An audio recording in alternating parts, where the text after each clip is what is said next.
Brad and Dansel's last name. Good morning, everyone.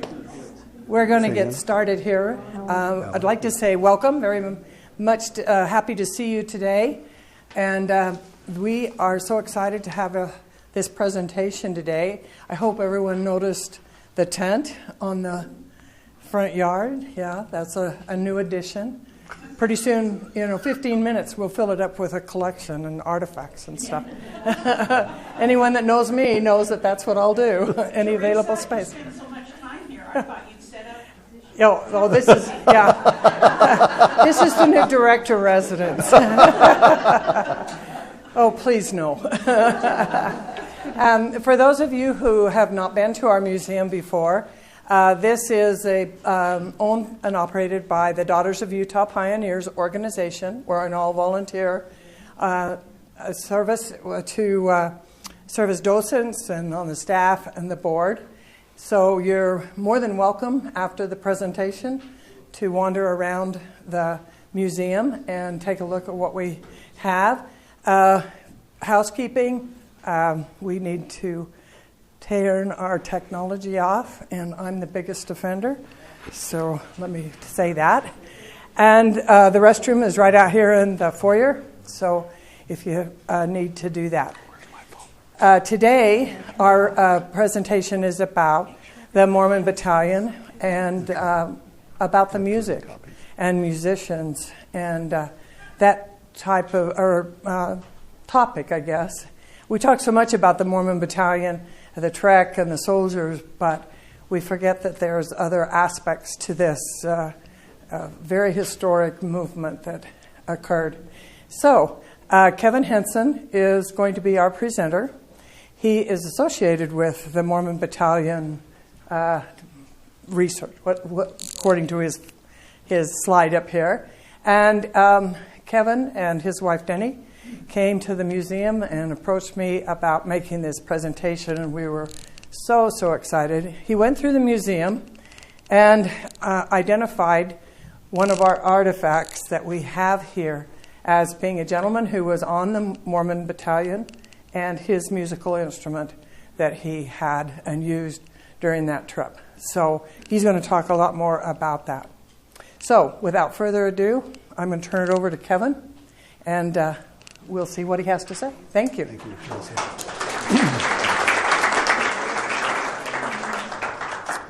Good morning, and thank you for being here. Thank you for the introduction. I do need to note some other people. You've heard my wife, Denny. Stand up, hon. She puts up with all kind of foolishness. And I'll talk about this one in a minute. Laura Anderson is, I believe, executive director of the Mormon Historic Trails. Mormon Battalion. Oh, shoot. She's wearing so many hats, I've lost track. We just got back from 2 weeks at the National Archives in Washington, D.C., and doing some lobbying on behalf of the National Historic Trails.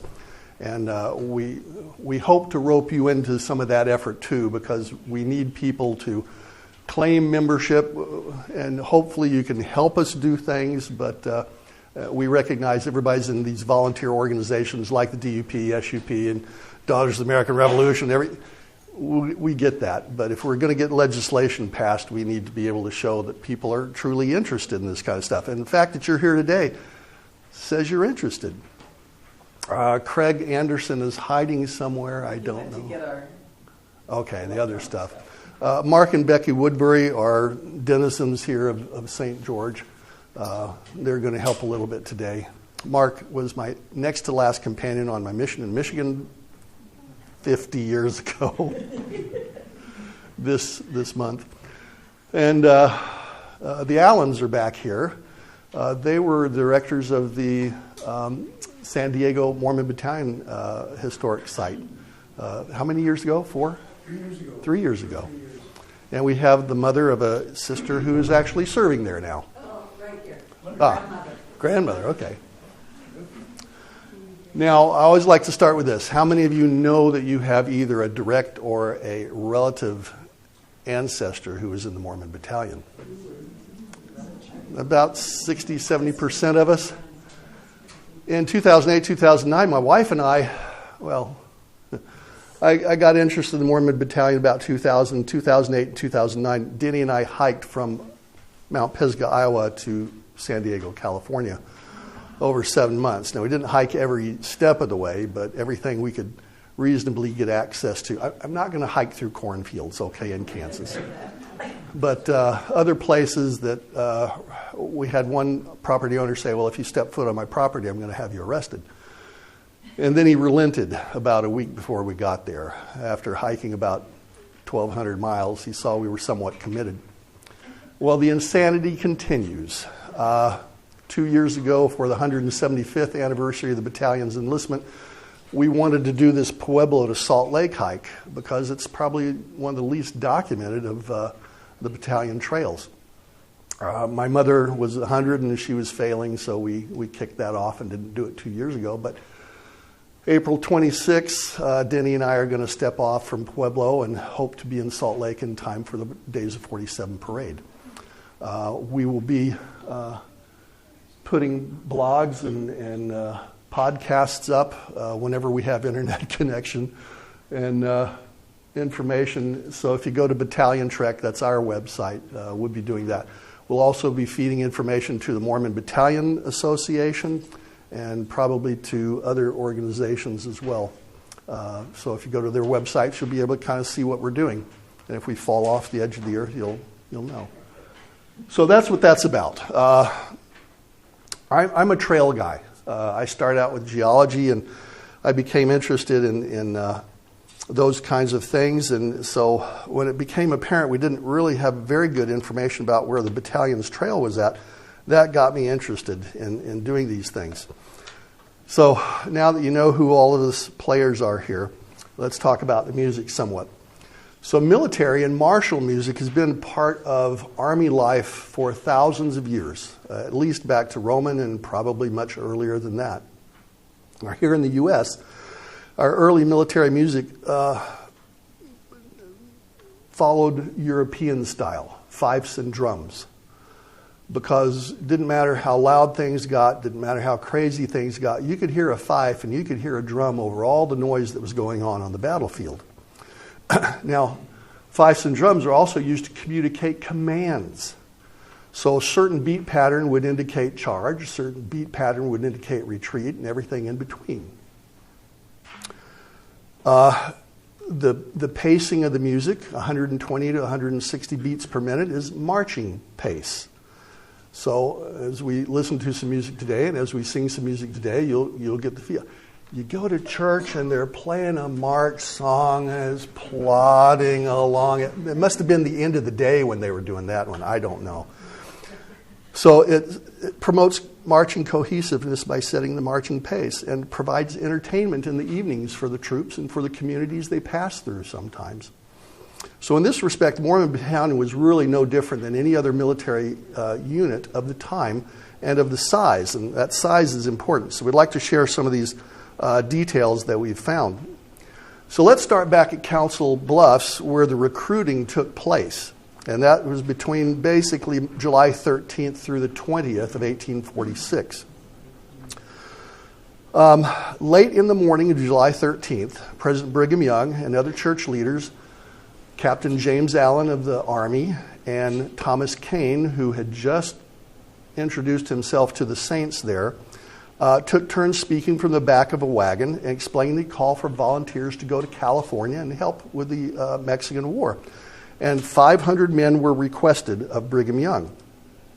After that meeting, tables were set up, presumably with the help of the dragoons with Captain Allen, and the men began signing up. And so ostensibly there were multiple tables. We don't really know about that, but by the end of the day, they were trying to get people going, so they got Pitt's Brass Band and others to play music in the vicinity of where they were signing people up. Now, late that afternoon, at the Council Bluffs Bowery, the first of two dances were held. And we need to call this dance, the first dance, the Recruitment Ball. And that was held at the Bowery next to Taylor Pratt Hill, which was also known as Redemption Hill, if you've heard it that way. Thomas Kane, in his 1850 lecture in Philadelphia, kind of combines the story of both of these songs together. And people think there was only one ball. No, there were two, and we can show that very carefully. The first one is at the Taylor-Pratt Hill. Okay? And this is the way it was sketched out a few years later. You've got the Bowery set up overhead. Okay, so this is at the Bowery at Taylor-Pratt Hill. And Thomas Kane, in his lecture, describes it this way. To the canto of debonair violins, the cheer of horns, the jingle of sleigh bells, and the jovial snoring of the tambourine, they did dance. Click, click. They did dance. There you go. And so you have the instrumentation. If you ever want to recreate a Mormon Battalion recruitment ball, there's some of your instruments. And we'll get to some more of them in a minute.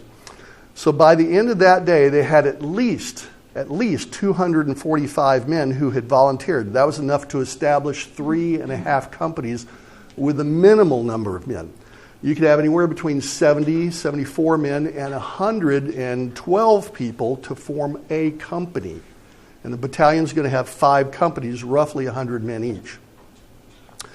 So they've got at least 3.5 companies, 245 people at least that first day. So they're basically halfway there. And so the recruiting continued for a few more days. This I love. Can we lose these lights for a minute? Thank you. This is Thomas Kane's sketch of the recruiting camp of the Mormons, July 14th, 1846. He notes it that way at the bottom. Okay, so I'm going to point out a few things here. And I didn't do the right thing. So,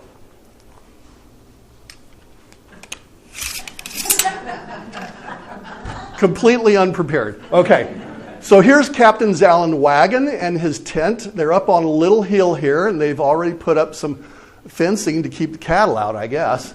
Down here at the bottom of the hill, this is the road from Council Bluffs back to Mount Pisgah. This is the Mormon Trail, okay? Here's the hills across the Missouri River with these trees. That's the Missouri River. And right here, I know that's not showing up real well, so I'm going to show that to you a little bit better in a second. That's Redemption Hill. That's Taylor-Pratt Hill. That's where Elder Taylor and Elder Pratt have their camps. That's the headquarters of the Mormon Church on the morning of July 14th. Now, there was not a photographer at Council Bluffs. This is the only on-the-spot picture, if you will, of the recruiting of the Mormon Battalion. King said an American flag was brought out from the storehouse of things rescued from Nauvoo and hoisted to a tree mast. And in 3 days, the force was reported mustered, organized, and ready to march. Well, where is that tree? Where's that flag? I'm going to enlarge that center section. There's Redemption Hill. And if you look carefully, there's the stinking flagpole. Now, it wasn't, sometimes you'll see a little picture. Church, don't believe anything an artist draws. If it's an illustration, you might be able to believe it. But most artists, they embellish this thing, they confuse. So there's this great picture by church history. They've got Brigham Young sitting at the table taking all the names and literally tied to a tree behind him is this itty bitty flag. This thing was huge. This flag was huge. You could see it for miles. That's how they communicated. Okay? Now, the morning of the 16th, so we're 4 days later, 13th, 14th, 15th, the morning of the 16th, Captain Allen brings the 4 full companies. He is now at 4 full companies and part of a 5th, but not enough to justify the 5th. And he has the 4 companies form a square. This is called a defensive square. Everybody's facing out, and they've got their bayonets and their guns facing out. Well, that's a defensive square, and when you want to talk to everybody, you have them form the square and you have them face inward. So Captain Allen's going to be in the middle of that square. Again, this is a Civil War picture. Captain Allen's going to be in the middle. He's going to be instructing the men, telling them what he wants them to do. And in a fit of military intelligence, Captain Allen names his organization. And since everybody's a Mormon, he says, well, I'm going to call it the Mormon Battalion. And in his own handwriting, here you have, at Council Bluffs, headquarters of the Mormon Battalion, Lieutenant Colonel of the United States Army James Allen commanding the Mormon Battalion. Sometimes you'll see it referred to as the Mormon Battalion of Iowa. That doesn't happen until 1874 when they're writing the legislation for the pensions, okay? Mormon Battalion, that's it. That's the name, okay? And because he's got 4 full companies, he's now promoted to Lieutenant Colonel of the Volunteers. The soldiers were then marched, and what we have here is the Google Earth background of Council Bluffs, and up in the corner is the area where they're recruiting. And down here is Peter Sarpy's training post, and this is a map from about 1859. So this is really what the river was doing at that time. So they march them about 7 miles down here, just north of Peter Sarpy's trading post. There's a little swamp here with a little stream that comes out and joins the Missouri River. And if you've ever seen the Missouri River, you don't want to drink that water, but I'd be willing to bet that they're camped almost right by that little creek, which will have clean water because it's gone through all the rushes and it's been cleaned. Now, at the head of the group were some musicians playing the traditional Army departure song, The Girl I Left Behind Me. And that goes back into British time. It's very traditional to play The Girl I Left Behind Me when you're departing. And, help me out, Laura. Who's the artist? Boyle. I can't remember her first name either right now. Anyway, so Ms. Boyle painted these paintings some years ago for us, and it was kind of cool. Now, we're not sure who those first musicians are. Probably they were the musicians that were designated for the Mormon Battalion. Each company could have 1 drummer, and each company could have 1 fifer. So on the morning of the 16th, there were 8 approved fifers and drummers. When they get the 5th company, now you increase that number to 10. Keep that in mind. Girl I Left Behind Me, you have the music. Can we have the front lights, please? Thank you, on your screen. And this is a modern drummer and fifer. I'm sorry, the drummer, he's just so excited to do this video, he goes crazy. And so let's see if we can sing the first 2 verses as found on your lyric sheet. You don't get much of an intro here, okay? You ready? And they're going a little fast, so we may be breathless.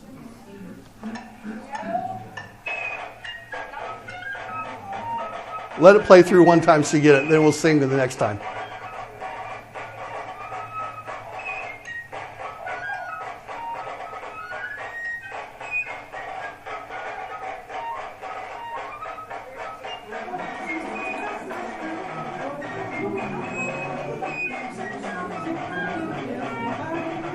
Behind me.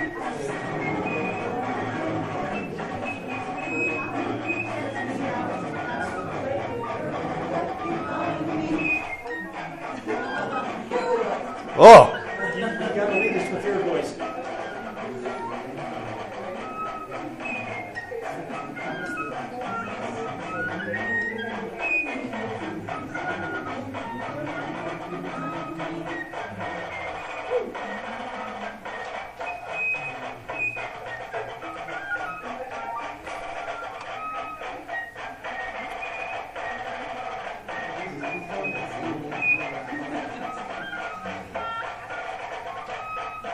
I think some fog or smog moved in. I don't know what happened there. So I apologize for that. Oop, nope, not. Okay, so you get the idea. Now that's pretty close to marching speed. And you're not going to be singing that very long if you're marching along. Okay? My guess is, and this is just my personal guess, they would play that kind of music for maybe 2 or 3 miles, just far enough to get out of hearing of the girl they left behind them. And that was it, because they're busy marching 3 or 4 miles an hour, and that wins you after a little while. Okay. 2 days later, on Saturday the 18th, while Brigham Young and the officers are meeting down at the soldiers' camp near Sarpes. Brigham Young was giving his counsel to the officers, and the privates now are stomping down grass in an area they describe it as 8 rods square. That's about 125 by about 125 feet, pretty close to the size of half of a football field, to give you an idea. Thomas Kane, again mixing probably the description of both of the two dances, recorded this. The orchestra astonished me by its numbers and fine drill, and the story was that a Mormon missionary, very eloquent, had been in Britain and had recruited this whole band, and they had come back to America with him, with all their trumpets, trombones, drums, and hautboys together, and followed him to America. Okay, test question. Who knows what a hautboy is? Go. Oboe. It is basically an oboe that we would have today.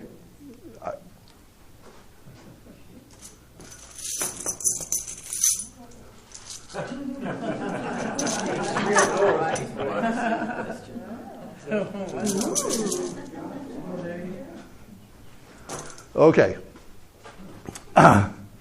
So who was that missionary that gathered and established the band and brought the band to Zion?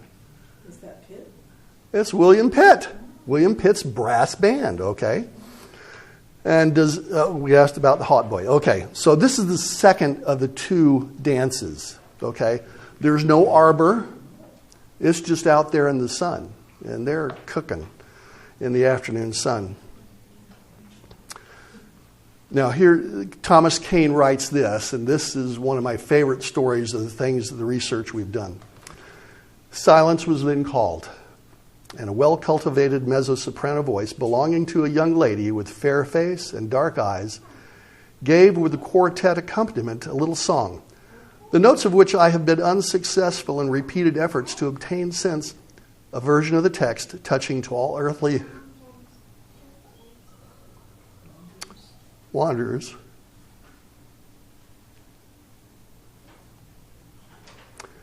Now, that's a beautiful description, and it's a little intriguing. At least it was to me the first time I read it.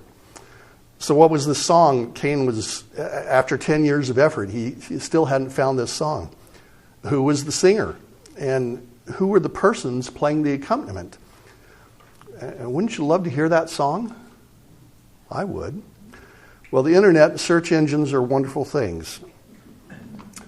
And this is after a few years of effort, by the way. As more and more stuff is added to the internet, we get smarter. Online at the Lester Levy sheet music collection held by Johns Hopkins University, I found this little piece.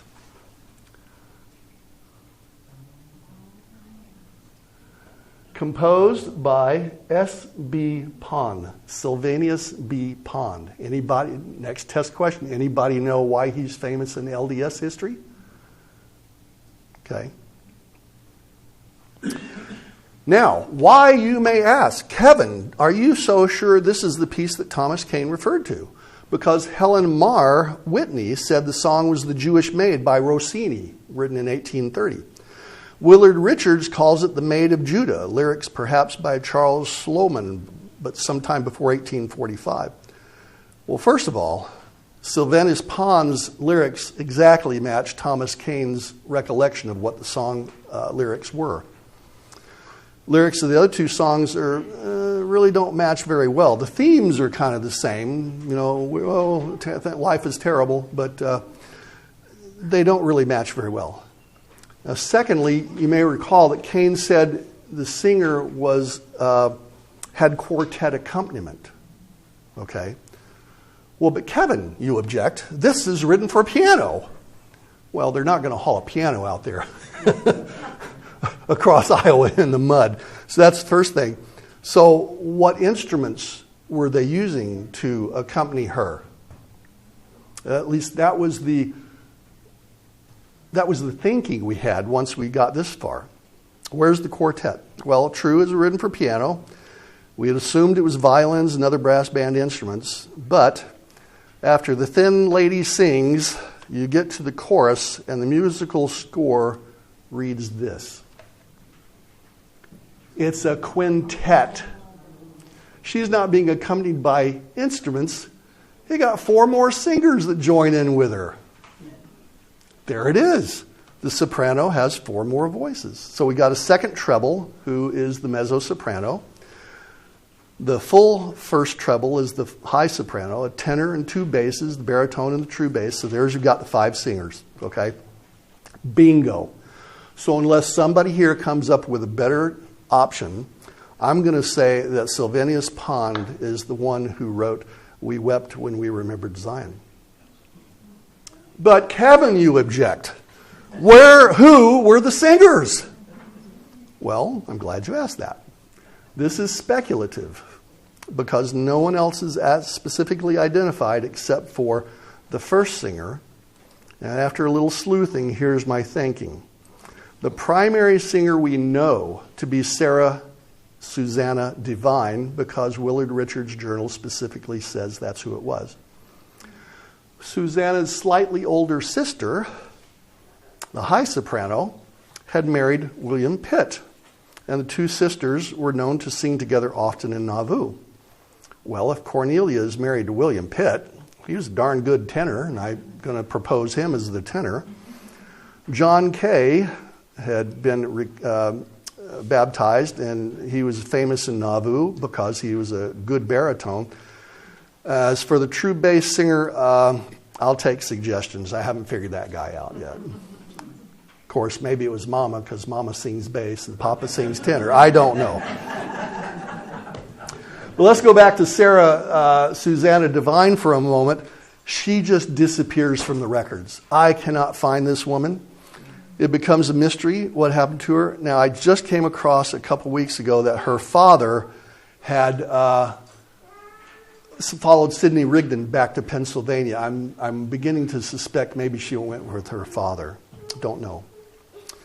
Now, Brigham Young wanted to send the brass band with the battalion as the regimental band, but the Army regulations said, nope, only a full regiment could have a band, and you're just a battalion. So Brigham Young relented and held the brass band members back to the Bluffs for the 1847 trip west. Okay, let's talk about the instruments. Again, the internet makes the impossible possible for us. Here's a Civil War group of fifers and drummers all lined up. Now, you see how many are there. I think this is probably either for a military review or perhaps a concert. Now, the original black and white image has been colorized. And I note these are the correct colors. They did their work when they colorized this. You see the red piping on the guy over there on the right-hand side, and there's another drummer here with the red piping.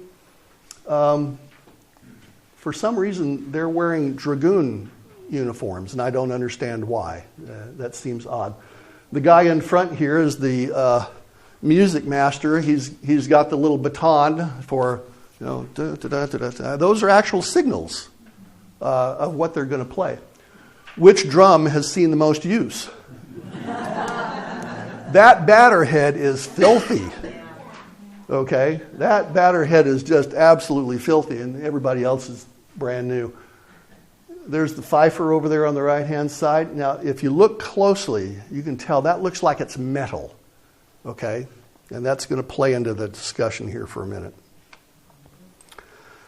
A lot of our questions about how the battalion operated and how things were done can be answered by actually referring to the military regulations. The 1841 general regulations were in effect as the battalion started. A new set were published that fall, but I doubt seriously the battalion got a copy of those. The regulations is what prohibited the battalion from becoming a regimental band. They just weren't big enough. Okay? So regulations also stipulated other aspects of the drummers and the fifers, how they went about their jobs. Paragraph 454 goes so far as to tell you what the drums were supposed to look like. They were to be painted with the arms of the United States on a blue field for the infantry, but if it was an artillery group, then they had to have a red drum. Okay? Well, I believe, no, this one is not in Salt Lake. But this is an early militia drum. They followed the same regulations.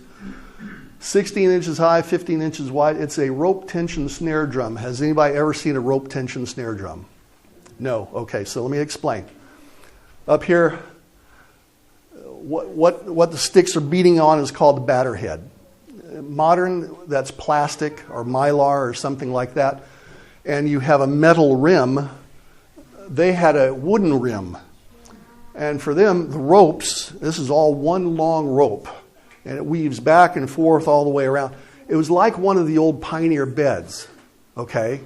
And you would tension the rope so it would be tighter and tighter until it pulled the rim down on the batter head enough to raise the tone. So the tighter you made the ropes, the higher the pitch would go. Okay?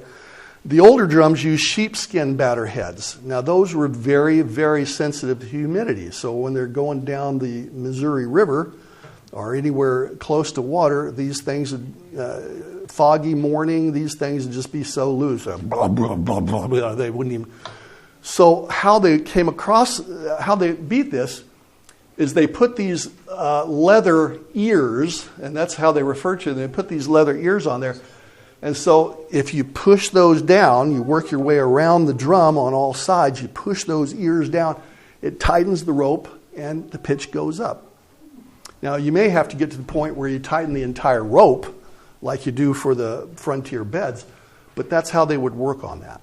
Okay? So that's the drum. So eventually they get their fifth company on the Sunday the 20th. They're down at the camp by Sarpies. They're released for the Sunday. Most of them go back a few miles to be with their families one last day. And Brigham Young and the others make another appeal. They still need about 40 more people to fill out the fifth company.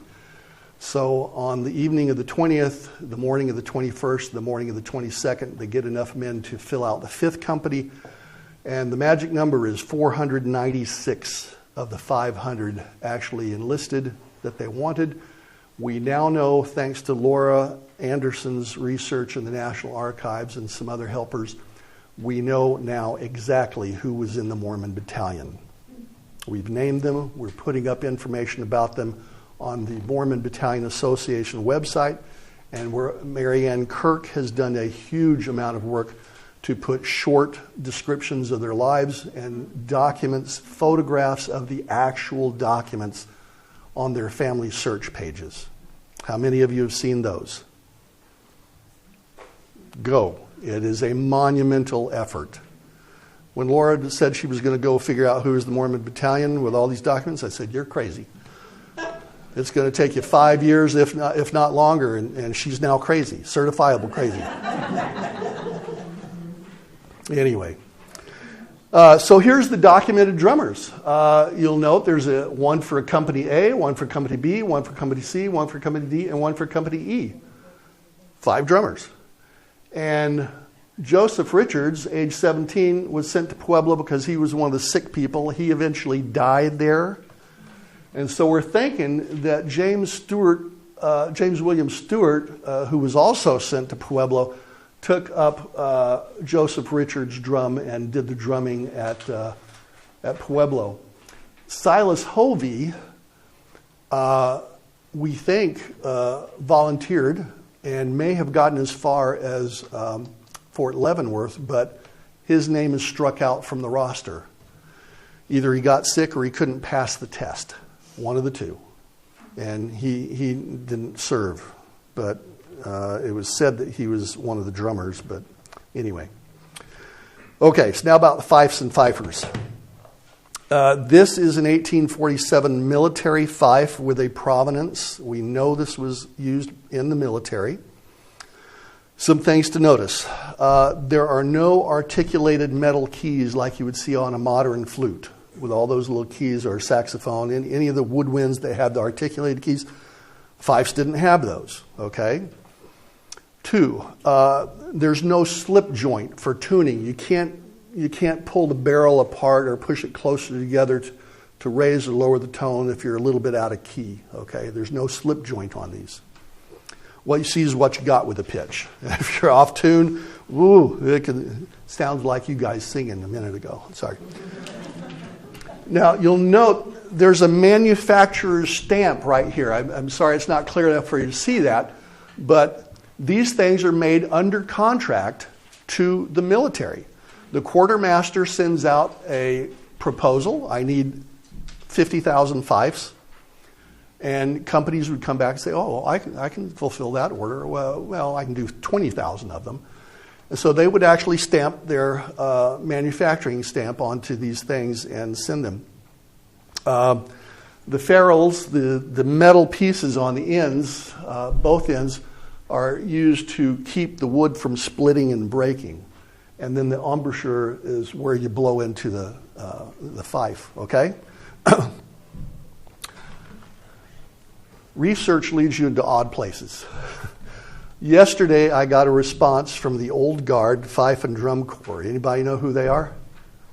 They're also known as the President's Own. Now you know who they are?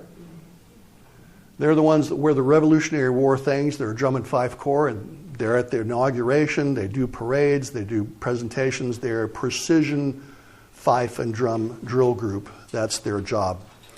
I heard back from the Fife and Drum Old Guard yesterday in regards to this. When we saw it, it was originally labeled it was a flute. Well, technically a fife can be referred to as a flute, but again, when we talk about flutes of that time period, they're starting to have the articulated keys. This is a fife. Now the question is, as the claim says, is this a fife that he may have carried with him on the Mormon Battalion? Well, when I first saw this, and I have not had this out of the case, so I can't say with 100% here, but right here is a little brass metal band. It says Remington. Remington Firearms didn't start making brass cartridges until the 1870s. And I thought that was to hide the slip joint. I thought it could be moved back and forth. I'm not so sure about that now, as I've looked at it a little more closely today. This might be an original Mormon Battalion fife. I cannot say at this point yes or no, but it has all the correct things that are there. Maybe.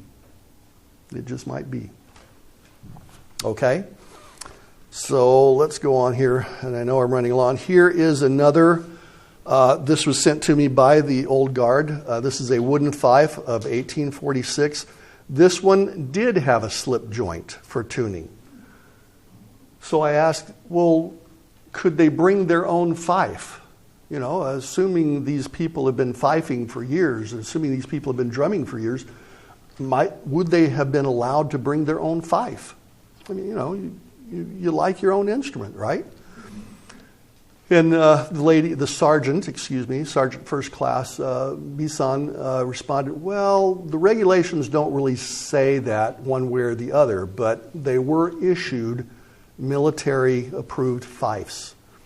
So it's possible they could have even used their own fife. Okay, claims have been... Now, let me be tender here for a moment. Some claims have been made by families that their relative or ancestor was a battalion musician or a battalion laundress or this or that. But the drummers and fifers we've listed are the only ones we have primary documentation for. For example, Caroline Sessions, widow of William Sessions, claimed in her pension application that William had been a fifer. We don't have anything to support that, and we're not saying that he didn't fife, but if he did so, he did it, I guess we'd have to say unofficially, okay? Richard Smith is interesting. His name appears on only one payroll in Pueblo as a musician. Now, since all the 5 original fifers, they all continued to California. Okay, and again, Silas Hovey, we're not sure if he, back at Fort Leavenworth, whether he was a fifer or a drummer, so I stuck him in there as well. So Pueblo's going to need a fifer and a drummer, so maybe he fifed. You know, we can't say no. He's on the payroll as a musician, so that makes him a musician in my view. Oh, Fipple. Anybody know what a fipple is? I'd never heard of it either. This one's really fun. Levi Hancock, a few days after they got to California, said, "I cast a pewter fife." What? You cast a fife? Melting that much metal and casting a hollow metal tube and putting the holes in the right place to make it sound correctly, plus the embouchure, that's going to take a lot of skill. And that doesn't sound right. You know, that's nuts. But in my research, I came across these fipples. It's a metal mouthpiece to help concentrate the breath into the embouchure hole. Because, you know, when you're marching around, things are, you know, so if you've got something that you can kind of put your teeth on, or at least your lips on, and it helps direct the air directly into the embouchure, I'm thinking maybe that's what Levi Hancock cast. That would be a whole lot easier to cast than would be a full-blown flute. Now, sometimes you'll see people say, well, there were bugles with the Mormon Battalion. Well, no. Bugles were specific to the cavalry. The infantry, the foot soldiers, the Mormon Battalion of Foot, had their fifes, their drums, but no bugles. Everybody shake your head side to side. No bugles, okay? Somebody's over there shaking their head this way. No.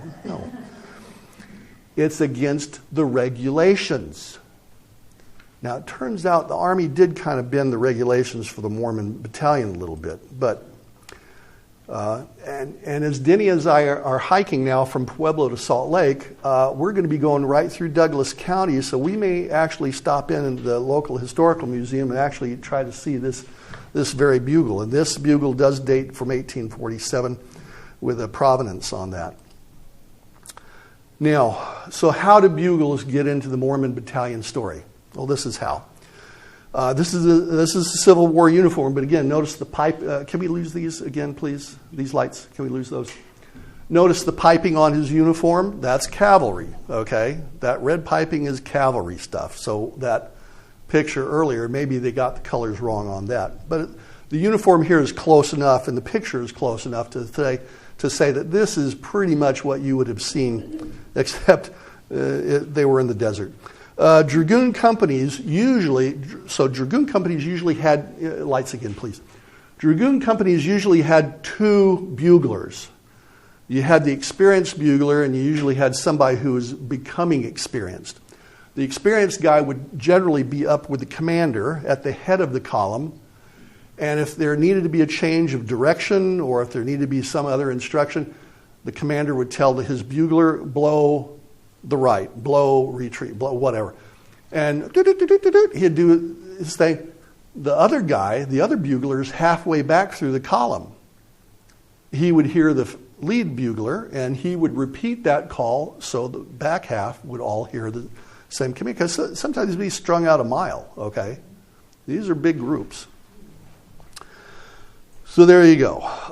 The buglers also carried messages for the commander and other kind of assistance for the commander. Well, who were the buglers with the battalion? Now, they are not members of the Mormon Battalion. They are dragoons who are traveling with the Mormon Battalion. Okay? Got to make that distinction. You have camp followers and you have the organization. So the Mormon Battalion was the 496 Mormon guys and their commanders. Everybody else is a camp follower. Okay?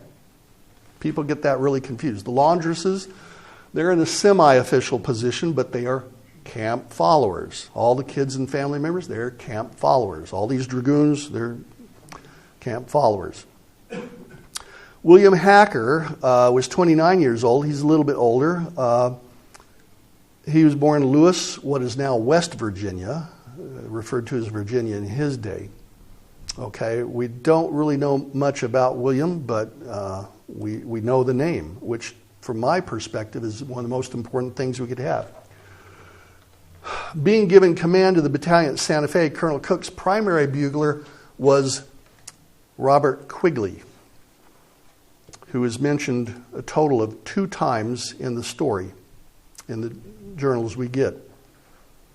Well, as I'm doing the research, I didn't think I had anybody connected to the battalion. And my dad was 20-year Navy, World War II, and I like the military guys, and they don't have any LDS descendants.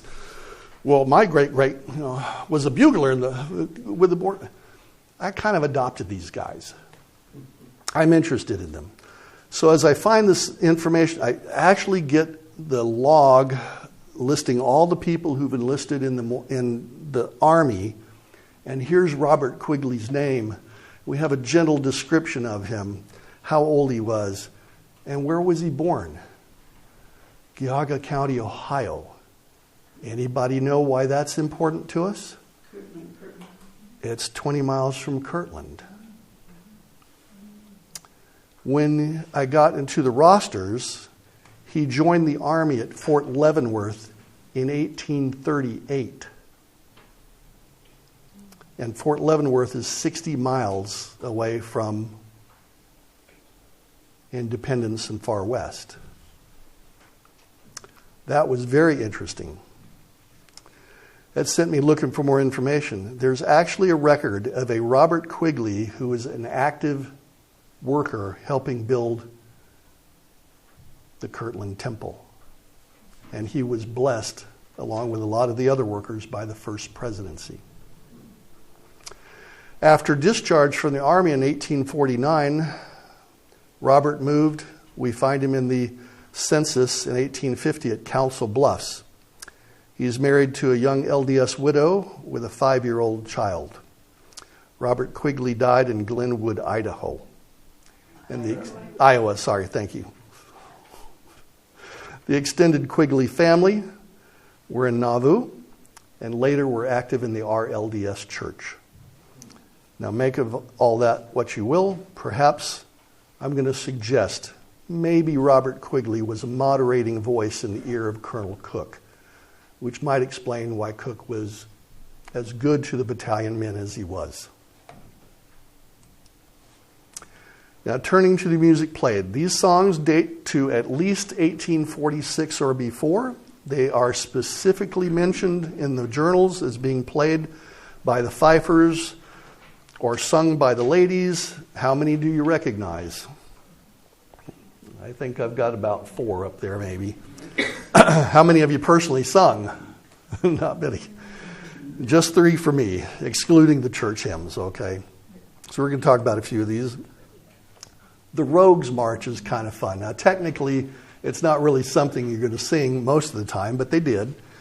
If you were found guilty at a court-martial, the guilty soldier would have his head partially or completely shaved. A drummer boy would then be tasked to cut off the buttons and the colors, because those things identified your uniform with a particular unit. And if you've been discharged from that unit and found guilty of something, they don't want you to be recognized with their group anymore. So this is a way of stripping off all the stuff that shows.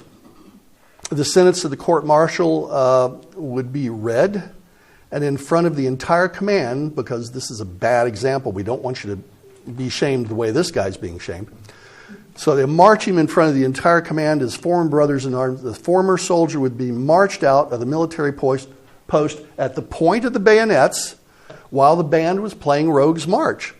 And tradition, this is the part I love the best, tradition held that the youngest of the drummers would literally come up behind the guy and kick him in the butt out of the post. I think that's just great. The youngest drummer. I assume most of us are old enough to remember Chuck Connors in Branded. Well, the opening scene, that's what's going on. We only find out that's a sham later on.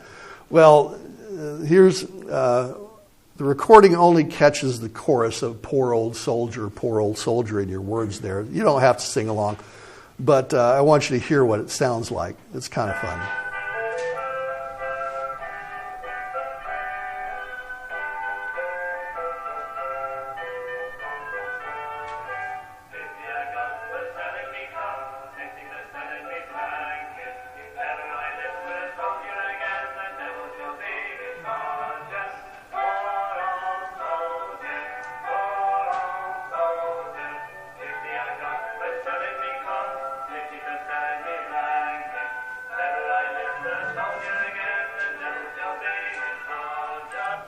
Okay, I'm just going to stop there.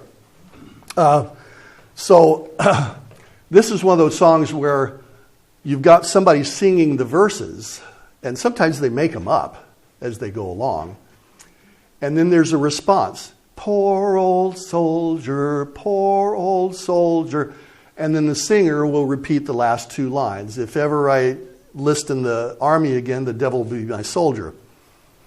Well, the military guys had a great, weird sense of humor. The phrase, if ever I join the army again, the devil will be my sergeant, is a very polite way of saying, I'll go to hell before I'll enlist in the army again. And I just like that, sorry. Oh, no, we got past that. Okay, sing along. Okay, we're going to divide here, this side, and this side.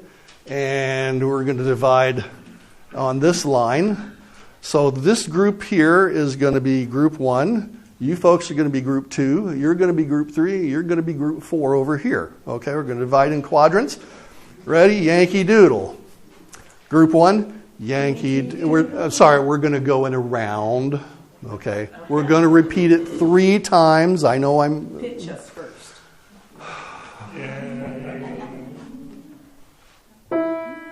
Is that too high? Is that about right? Too high? Middle C. Okay. 4 groups. I'll start the groups. Okay. Who was first? Oh, okay.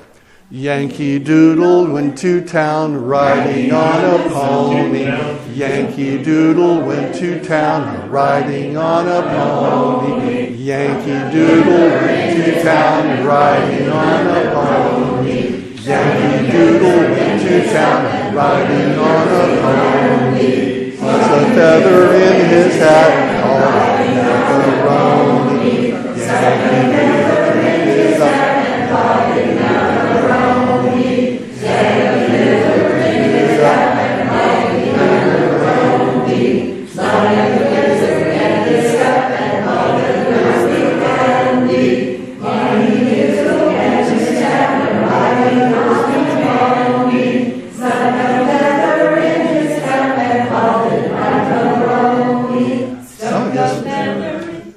Some of you all stopped early. We're going to sing it 3 times. That's okay.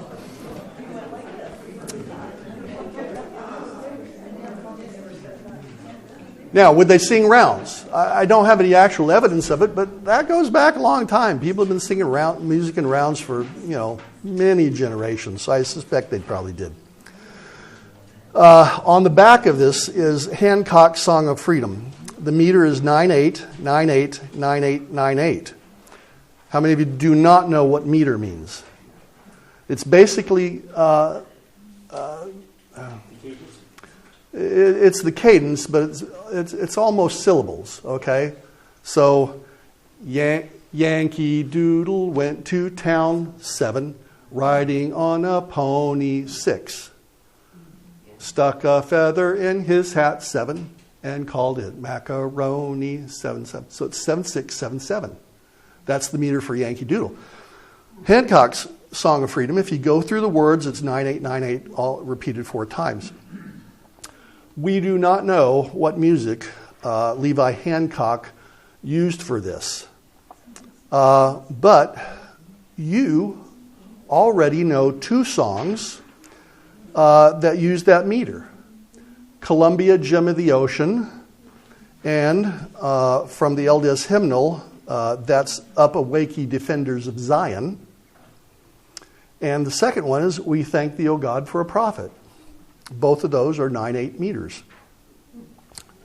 Now you got to pay attention to this. This one's going to be hard. I mean really hard.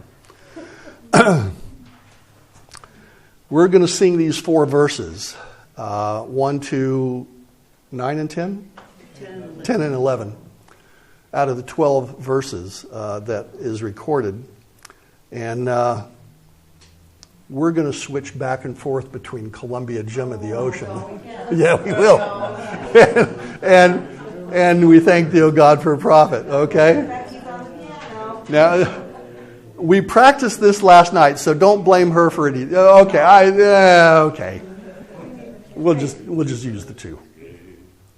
We're going Play it. Yeah, we'll actually play them. Okay. So I don't have my copy. Oh, thank you. Danny, as a point of reference, Levi Hancock is buried in the Washington City Cemetery. Thank you. I was not aware of that. With 500 guys, I can't keep that straight. Okay, so we'll have the piano accompaniment. And we're going to sing 1 to Columbia. 2 will be to We Thank Thee, O God, for Prophet. 3 we'll switch back to Columbia. And 4 we'll go back to We Thank Thee, O God. Okay, ready? Becky, intro.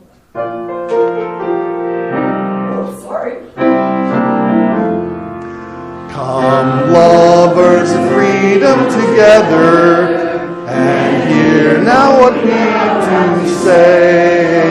For surely we ought to remember the cause of that yesterday. Oh, may we remember us being the pains and distresses once borne by those who fought for our freedom and for Christ all to mourn. The lives and the fortunes together, and honors all sacred and dear, were solemnly all pledged together by our forefathers here, including the great and the noble, who in our behalf were so brave. They offered their lives for freedom when called for our country to save. Was honor that served up your fathers and caused them to go forth and fight to gain us this great day of freedom, in which we can now take delight. Yes, daughters, you too have your freedoms, you too have your country most dear. You love well your own independence, your forefathers made for you. Exalting the standard of freedom, and don't come breathe upon it a stain. Be firm and determined forever, your freedom and rights to maintain. Remember the God of your fathers, be sons and be daughters here. Then with his glory will left, and nothing will then have to fear. Thank you, Becky, and thank you for singing. Now, Columbia, Gem of the Ocean, had only been published in 1843, so it's possible it was sung to that song, but We Thank Thee, O God, for Prophet didn't come out till 54, so it's pretty sure they didn't sing it to that. But that's kind of fun, isn't it, switching? And you know in the hymnal they have a section where they talk about meters and you can sing different songs to different meters. Now, I just thought about this one. The battalion also mentions, as they're going through the Rio Grande Valley, the Mexican culture that they're interacting with. And they get invited to go to some of the fandangos, dances. So in New Mexico and California, they were invited to some of these. And they mention a specific dance called La Cuna, meaning the cradle. Here's a short clip from YouTube showing how complex this dance was.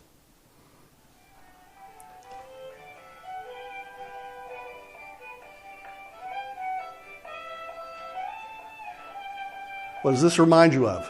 Polka. Kind of a polka. German influence was big in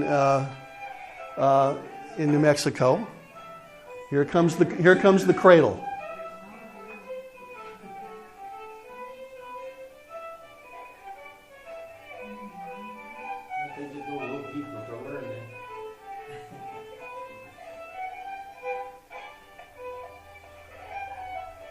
And I think there were at least 2 different versions of it, given the different descriptions I've seen.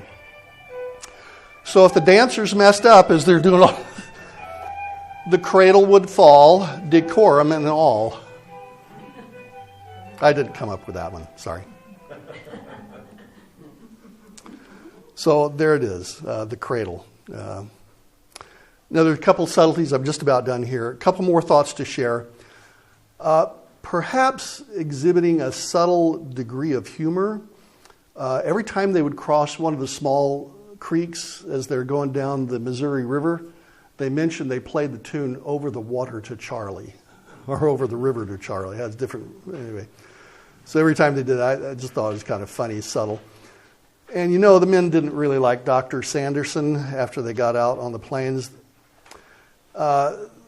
The musicians seemed to play a favorite song for them every morning as sick call was made. The song was "Jim Along Josie." It has strong racial biases and references to slavery, so perhaps they're slyly revealing their feelings toward Dr. Sanderson as possibly being a slave driver, which they do use that phrase in the journals a few times. Another thing that was interesting to me is the apparent lack of bawdy songs. Crude songs were and still are very common in the military, but I've not found any ever reference to such being sung in the battalion camps. Now, Levi Hancock was a general authority, and others in the group were very highly religious, and they did comment on things like card playing, swearing, and other unappreciated behaviors. So the absence of any critical comment towards a bawdy or a crude song seems to indicate few, if any, of those were ever sung or used, at least in the hearing of the religious leaders. But given the religious origins of the battalion, I don't think that's terribly surprising, but I did find it kind of interesting. So thank you for your attention and participation. I'm just going to show a couple other things here really, really quick. We have for you, Teresa, if you'll come forward, please. This is the research that we've done, the Mormon Battalion music book. A lot of my material is here, a few other things. And as a bonus, how many of you like to cook? How many of you like to eat? Oh, okay, that'll do. So I threw in here also the Mormon Battalion food list with a description of where they mention this, and it's kind of the same thing, the tools they have, a list of all the different foods and the way they talk about how it's being prepared. And that's for your collection here. Oh, wonderful. Okay. Thank you, Teresa, for the invitation.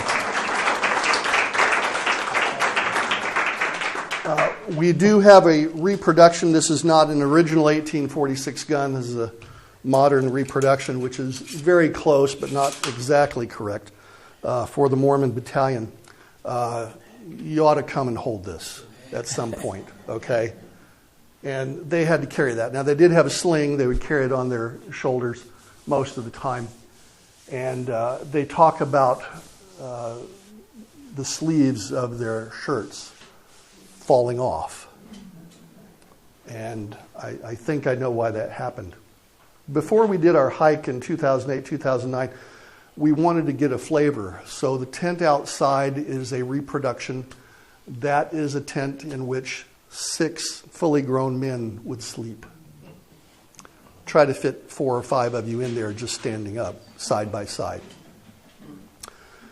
One other thing actually scared me before we did our hike, and it has to do with this reproduction blanket pack. We might call it a backpack, but they call it a blanket pack, okay? So up on top, they would put their greatcoat or a second blanket if they could get one.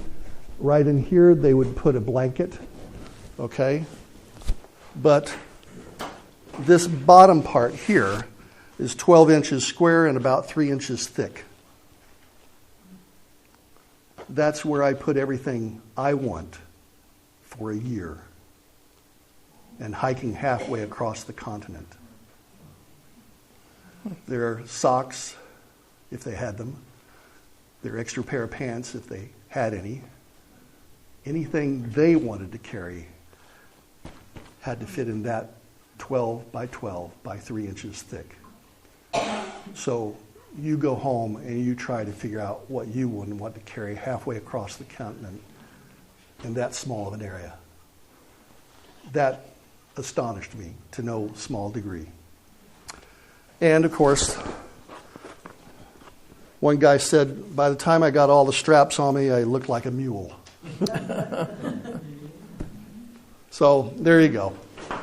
Thank you for your attention today. I appreciate it. And yes, questions? Yes. You mentioned Pueblo, and you had it on there as a destination. That wasn't the original destination for any of them, right? They ended up there when they were sick? That is correct. So I'm going to move this off, and I'm going to show you a few things here. So if you go to the Mormon Battalion Association website, okay, so that's mormonbattalion.com. This is the homepage for the Mormon Battalion Association. And since we have information about the soldiers, you can put in, you can learn about them, but I'm going to take you back here to the trail. Okay, this is my work. And this is, if you click on trail, the interactive trail, this is what you get. Now you can zoom in on this. So there are 3 detachments, okay? The Army, for some reason, of course, President Polk said, should we cut it off and then just answer questions? It's fine. Yeah, just answer If questions. anybody has to wander off, that's fine. I'm not offended. We could go on for days. So the Higgins group is comprised almost entirely of women and children who really have no reason to be there. The Army allowed them to go along because President Polk said, we want to conciliate the Mormons to the nation. That's why we're offering to let them raise this battalion. It's a bone they're throwing to Brigham Young. Okay? And so these families, it seems the original intent was for the group to winter at Bent's Fort right here and then continue north the next summer and join up with Brigham Young. The research suggests that was the original intent. The year before, General Kearney had taken his dragoons and they had gone as far as South Pass and then turned around and come back because that was the extent of the American territory at the time. Anything north was disputed with Britain, anything south was disputed with Mexico. So it was a trial run for 1846 in the Mexican War. Okay, so anyway, the Higgins group of the families is the purple line. They get to Bent's Fort, and then they continue over to the little itty-bitty community of El Pueblo, which we now know as Pueblo, Colorado. So that was about, 50 women and maybe 70 people total, or... There would have been 20? 20 women? A few less than that, yeah. Okay. But these are the large families, and so they took most of the children. Okay, so most of the women, most of the children, and a fair number of the women are sent to Pueblo with a small guard detachment of men. Now, these are well men at the time. The intent was for them to then join up with the rest of the battalion at Santa Fe and continue with the men. Things got kind of messed up. The rest of the battalion continues down the red line and gets to Santa Fe, where it becomes apparent to the doctors that some of these men are just not up to it. They're considered inefficient. That's the word the military uses. We call them sick. Now, they were not all sick, but they were weak, couldn't hike. Laura? Well, and most of the husbands of the laundresses, see, there are almost 20 women with this group, and most of their husbands Going to get there. Get to come with them, and so a lot of the men are not sick. When they get to Santa Fe, they now have access to people who've been into the desert Southwest. They have guides, they have old trappers, they have old mountain men that have been all over that western section. And they say, their eyes get about this big when they see the women and children and men who are not well, and they say, you really don't want to do this.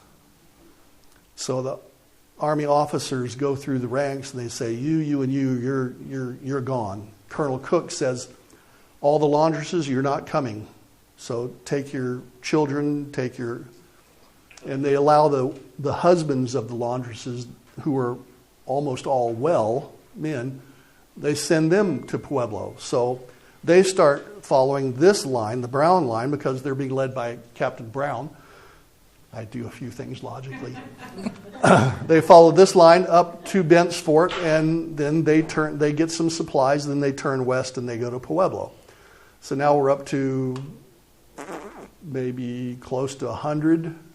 There are 121 in that detachment, Okay, including women and children. plus the Higgins group. So now we're up to close to 150, maybe a little bit more than that. About 100.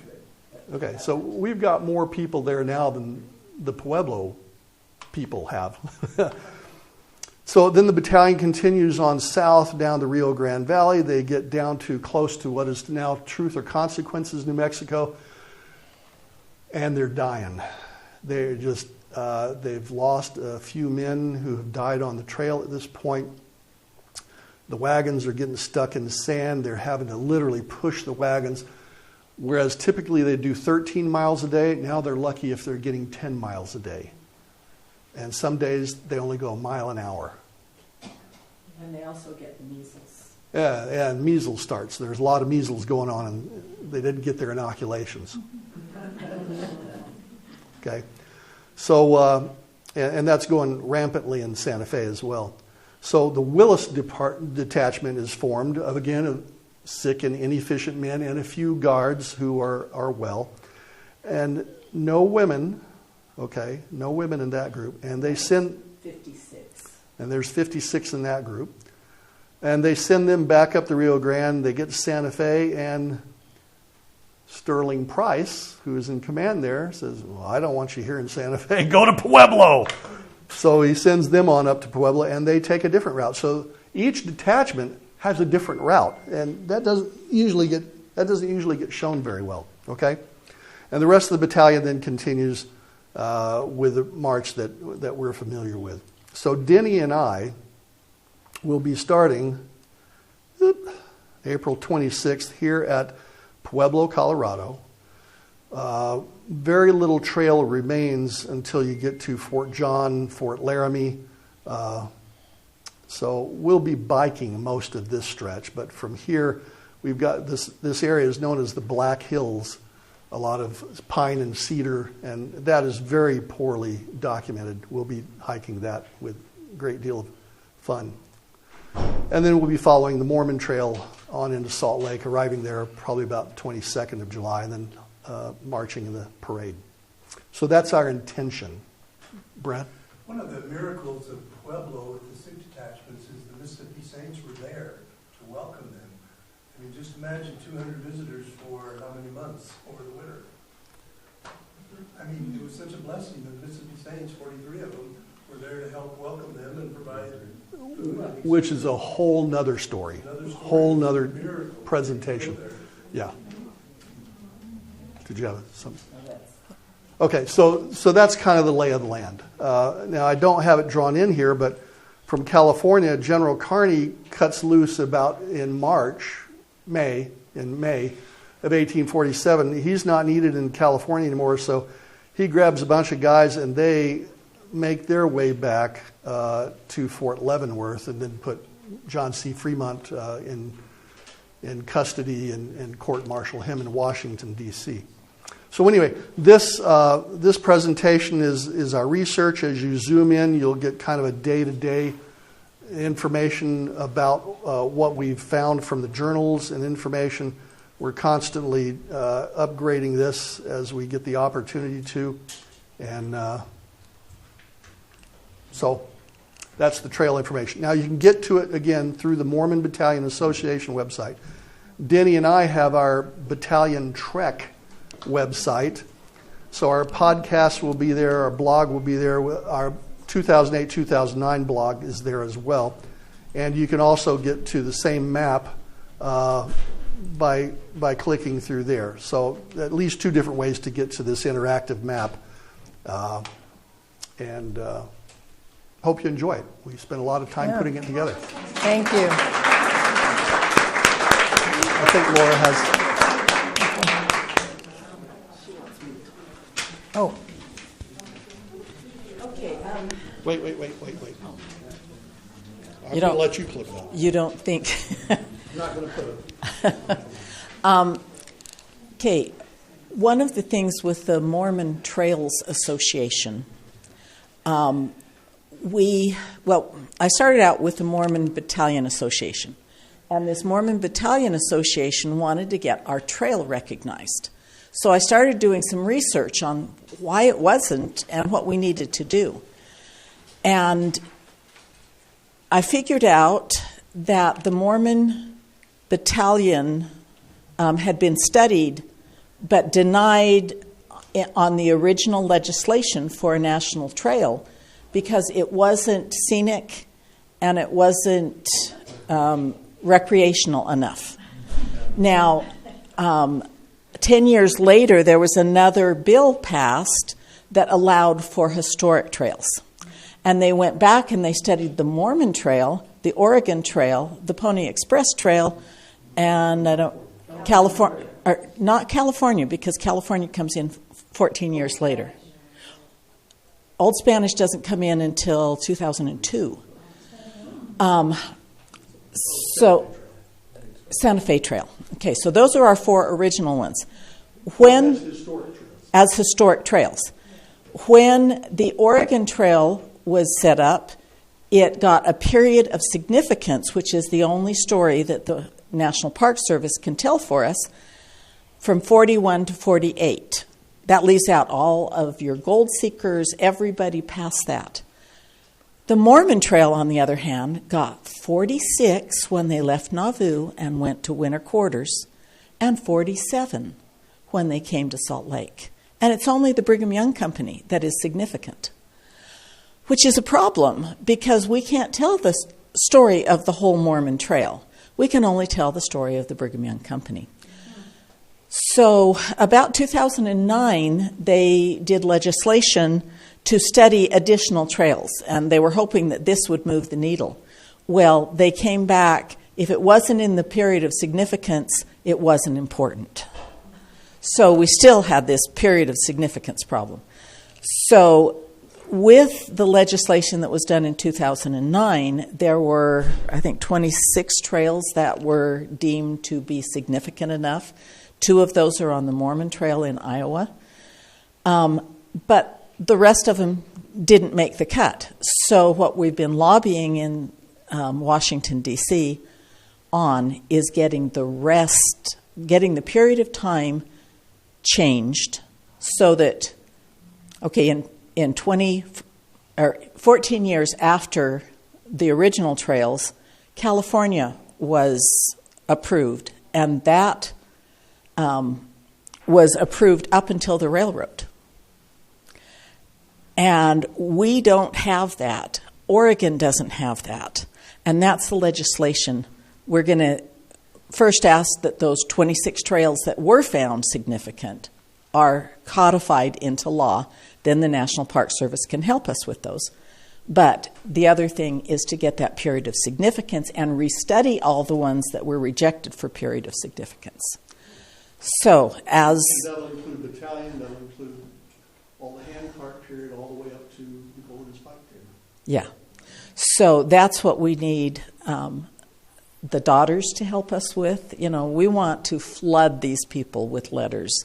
And so we will send out something that has, suggested verbiage. If you're interested in this, you could write something like this.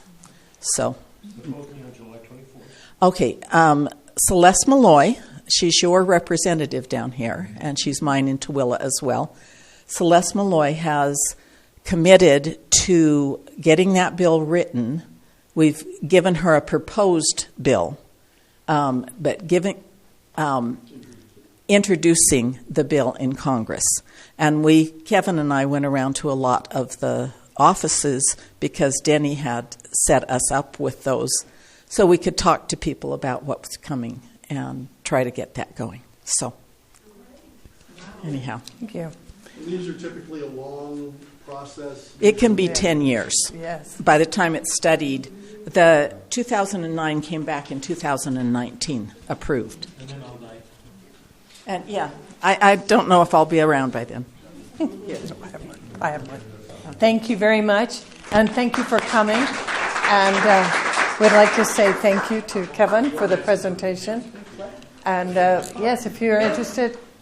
If you guys are interested in supporting us, you could send us your email, and we will put you on the Trails Across Wyoming and Utah, which is free.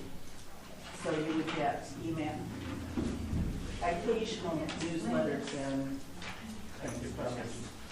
so. Well, thank you. Thank you. That's very nice. Yes. And you get a token as well. Oh, what is this? Just The Spanish doubloon. well. Some of the guys were actually paid with Spanish doubloons. So I have a little question that is Wait. always.